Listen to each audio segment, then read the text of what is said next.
Well folks, today's a little bit of a damage assessment day and more get things ready for the next day kind of day. Here we are, we're hooked up to the windrower with the H, and I noticed a little bit of damage on her. That could have been preventable, but well, it is what it is. Plus I only spent $350 on the thing, so I don't feel that bad.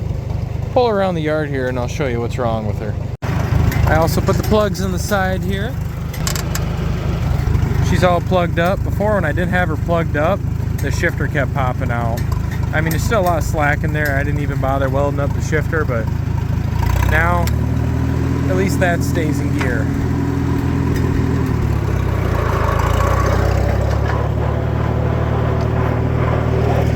Wouldn't mind mowing at this thing if I had a wide front. There's Mr. Bumbao.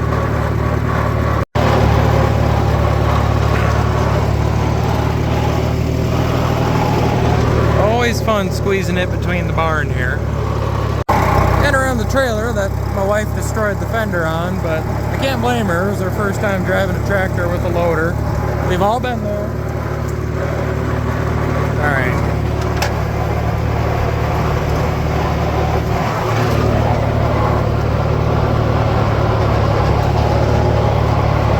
Oh, like a glove. Like a glove.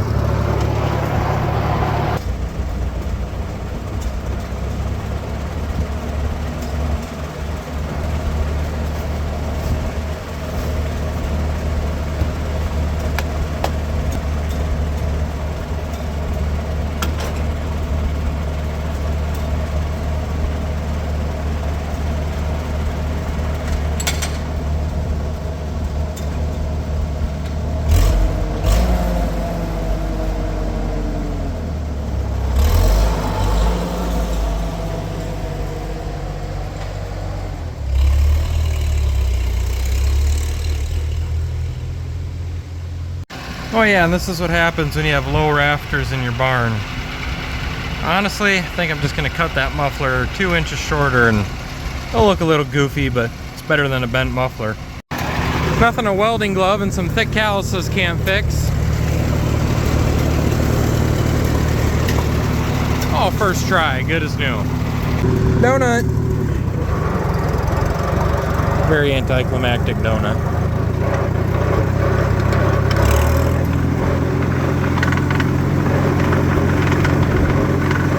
If I can float some gears.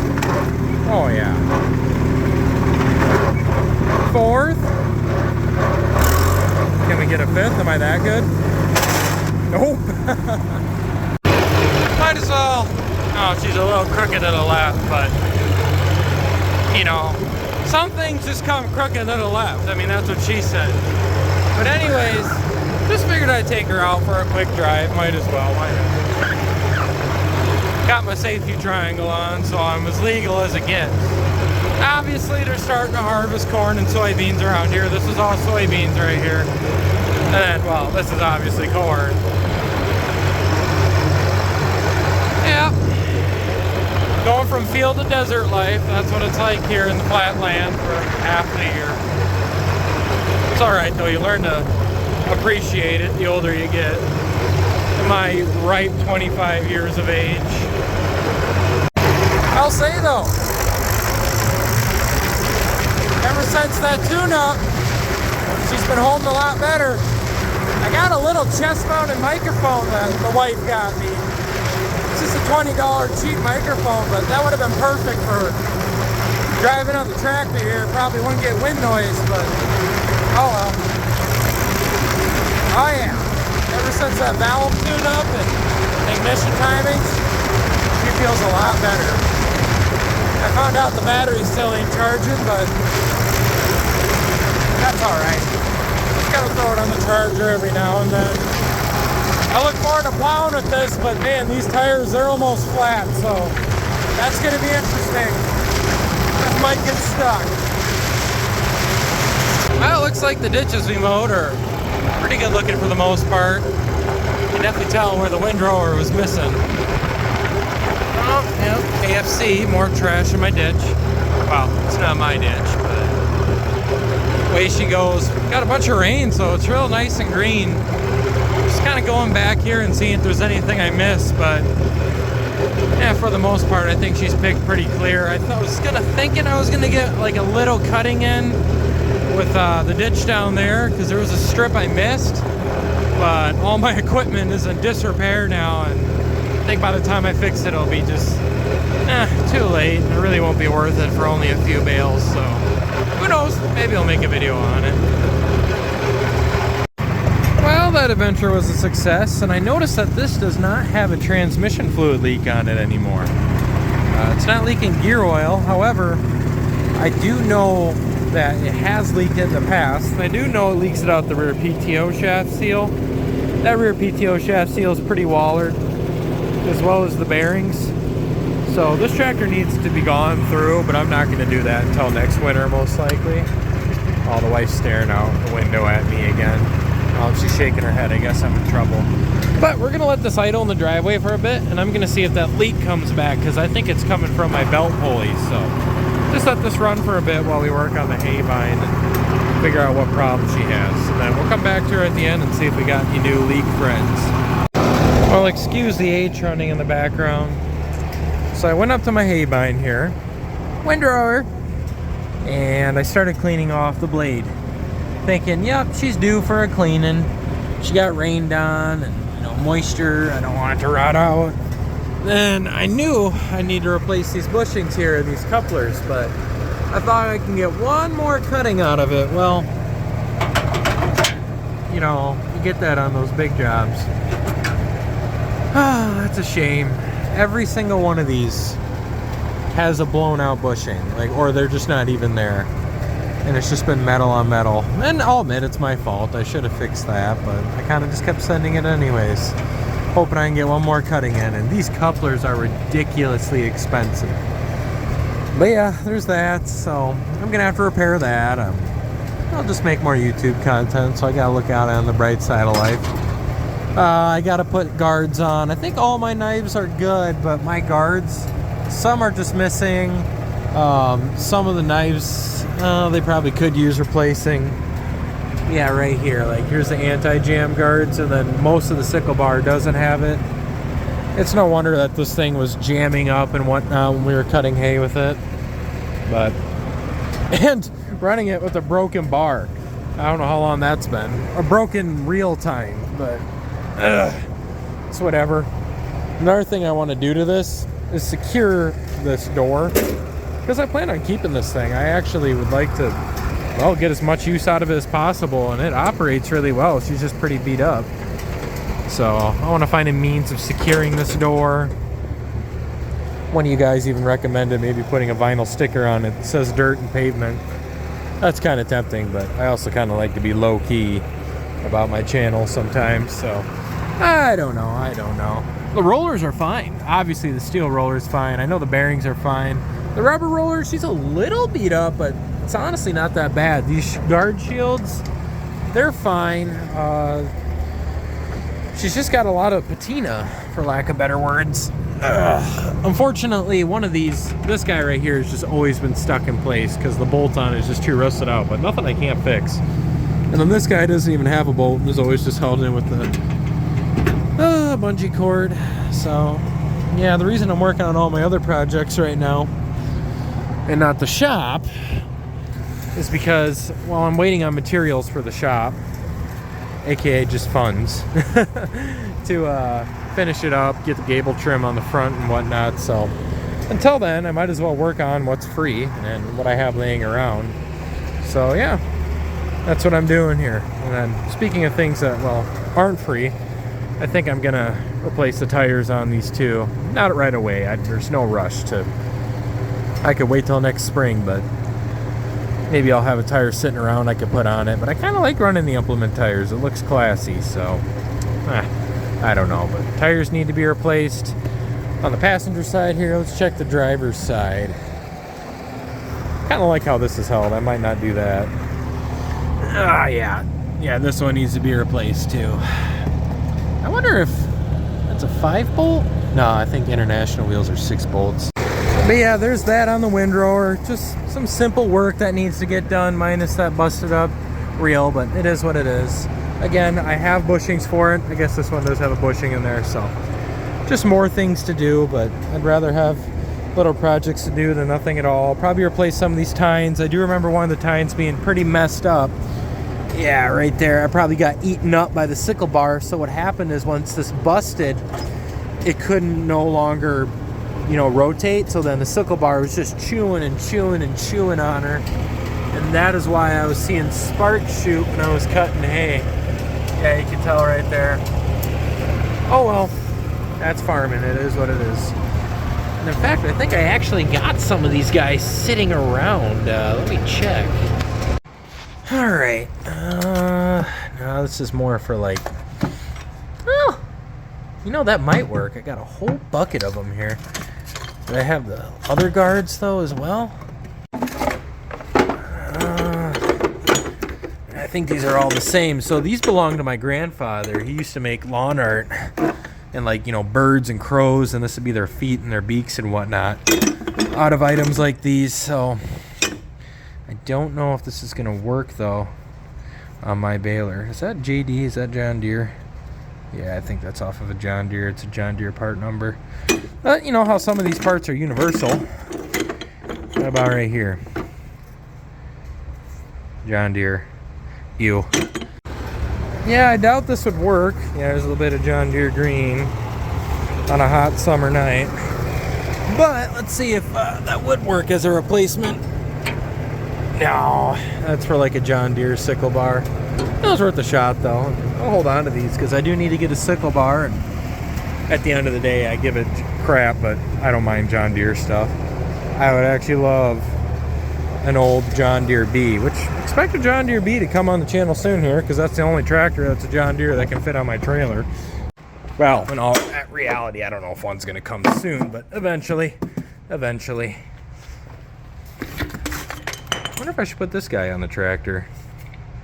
I know they work. I tested them.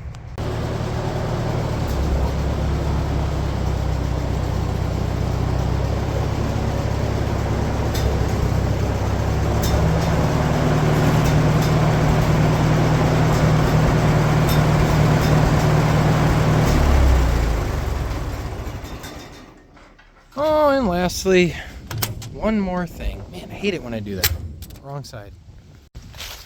One more thing, and that is to fix a trailer that the wife decided to do some upgrades to. I guess that's the polite way of putting it.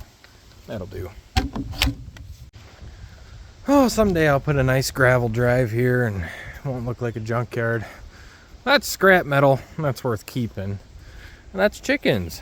Hello there, guys. You scared of angle grinders? No, not at all. Hi there, Dalton Jr.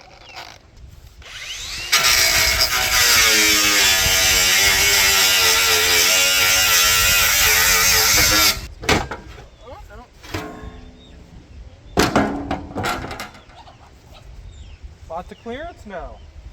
Take this thing wheeling on the trails. Well, I'd moved the trailer to a less invasive spot, but I really need to stop driving on the lawn. It's already wet enough and I'm already ripping it up enough, and well, I got the tractor and all this stuff in the way. I would tow it with the mower, but well, that's blocked in there behind two balers, a tractor, and Lord knows what else. So there's that. And I am really excited to get my hands on this baler here and start ripping her apart and putting her into the McCormick. We'll call this the International baler, and we'll call that one the McCormick just because of the branding on them. But yeah, but before anything else, I would like to show you guys some progress I made on the shop. Here's the shop. Ignore evil Yoda over there. So the last thing that really needs to be done on this externally is just putting a gable trim on the end. I did get an eave trim, but I think it just looks too small and weird. So I will have to order some gable to kind of close that up and fold it over and caulk it.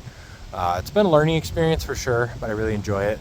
And I'm going to make sure to put some foam in between the original fascia there and the gable to make sure them dirt daubers don't get in there. They'll be inevitable, but try and minimize them. I also do have foam underneath the actual roofing up there as well, just to ensure on the back side, and I will put it on the front here too, just to ensure no ladybugs or dirt daubers get in there as well. And we've had a few soakers here recently, and no rain has gone through the roof. Let me take you inside, but first, I have done some interesting repairs. Here's kind of a hint at one. Yeah, that's a license plate. Oh yeah, and of course, I need to get siding too to cover all this up, but for now, rain really hasn't been getting in there, despite it not really being all that proper, but yeah. So here's the 2 gaping holes in the back. So the previous owners, they cut holes here because they converted this garage to their horse stable. And well, now we're converting it back to a garage. I need to board that window up. This is going to be a doorway right here. I'm going to make my own door and blah, blah, blah, blah, blah. It'll be kind of cool. And this right here is going to be where I'm going to have air conditioning. I might just plywood these up for the winter and finish it in the spring, but we'll see here how things go.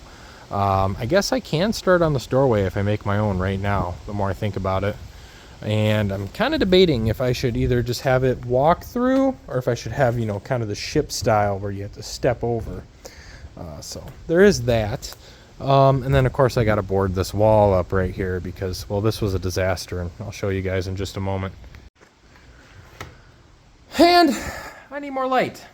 But I am familiar with how to run wire and whatnot, so I'll add more breakers and I'll add more outlets on the wall and whatnot, and breakers in the box outside, so each one can have its own 20 amp service, and I could feed the wires on and through.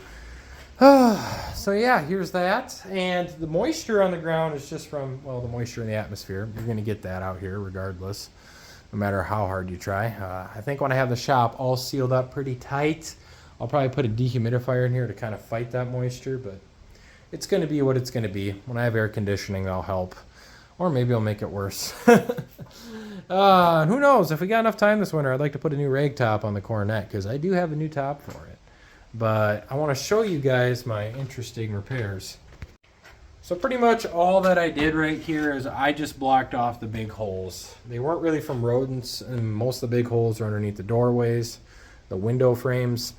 And that was just from, they didn't do the siding right, and rain was getting behind the siding and it was rotting everything out. So I blocked off the big holes with license plates. Eventually I'm going to go around here and do spray foam insulation, but I want to give that a little while. When I'm actively working in the shop, before I spray foam it, I just want to make sure no moisture is getting between the walls, because I don't want to trap any moisture between the wood and the spray foam siding, or you're just going to have a bad time. So there's that. Again, just repairs all throughout the shop. And then on the bottom here, they just used 2 separate like 4x4 railway ties or whatever. And there was just an opening, a gap there, and that's how ladybugs are getting in. So I did tie those in there and over there by the wood burner. And then right here, I'm just going to run a big piece of plywood to block this off. And again, I got to get more siding, which kind of sucks. And the stuff ain't cheap, but you know, initially, I'm going to be honest, I am like $1,300, not counting diesel, into this project for a new shop, essentially. So I guess if we're adding screws and whatnot, maybe $1,500, and then let's just highball myself, super high number. You know, let's say it cost me $500 for plywood and I guess all the little things. Well, and the stove piping, so realistically, yeah, it'll probably be up to $2,000 total for this shop. But hey, if I can have a nice shop for $2,000, I'll keep me warm during the winter, I'll take it. I'm happy. Plus, it's cool, you know. It's better than spending 40 grand on a new shop. I'd like to do that, but, you know, I just don't have the money for that. You know, I'm a young homeowner, and I just want to pay off my mortgage, and I want to get into farming, and you know how that is. Here's my dad's wood burner. So this has been in the family for a while. We originally had this in our sauna, and then in our wood shop / shop, and now it's in my shop. And it's got an oval, should I say exhaust flue on it, so I got to get an oval to circle adapter. And then I'm going to run some double wall right through the roof. Neighbor's going to hook me up with a good deal on some. And yeah, so it'll be nice and toasty in here. And providing, I think I have enough wood to get me by this winter, but eventually, if I really like this shop, I am going to put propane heat in here. Again, there's more of my license plate repairs.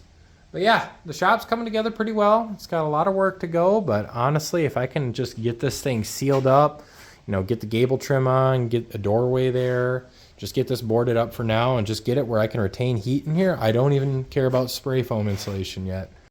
Then I'll probably pull the 504 in, kind of test fit it. I mean, I know it's going to fit. I already pulled it up. And just kind of feel out the shop, clean it all out. And yeah, get a couple test heats in here, and I'll make sure to catch that on camera for you guys because, no, this is monumental. This is where this channel is truly going to grow. And when we look back in 5-10 years, when we're big time in it, you know, knock on wood, this will be where it started. Dirt and pavement in a little 1970s garage. They painted, or they drew a bullseye on the wall here with an actual like pencil, and we're throwing darts, and I found a bunch of darts hidden in the wall here when I moved here. This is why I'm a hat person, because I just got bushy hair. It's the humidity. But anyways, guys, I appreciate you sticking around. I know this isn't like my typical content, but I just wanted to give you guys an update on the shop, and truthfully, I like documenting this for my future self too, because like again, I said, in the future here, when I can look back and see the humble beginnings of this channel, it's going to make me happy. So I appreciate you guys watching the video. Please drop a like, comment, and subscribe. It really helps on out. And I'll keep you guys in a loop here on the more progress we make on the shop here and the windrower and everything else. Y'all have a good one, and thank you for watching.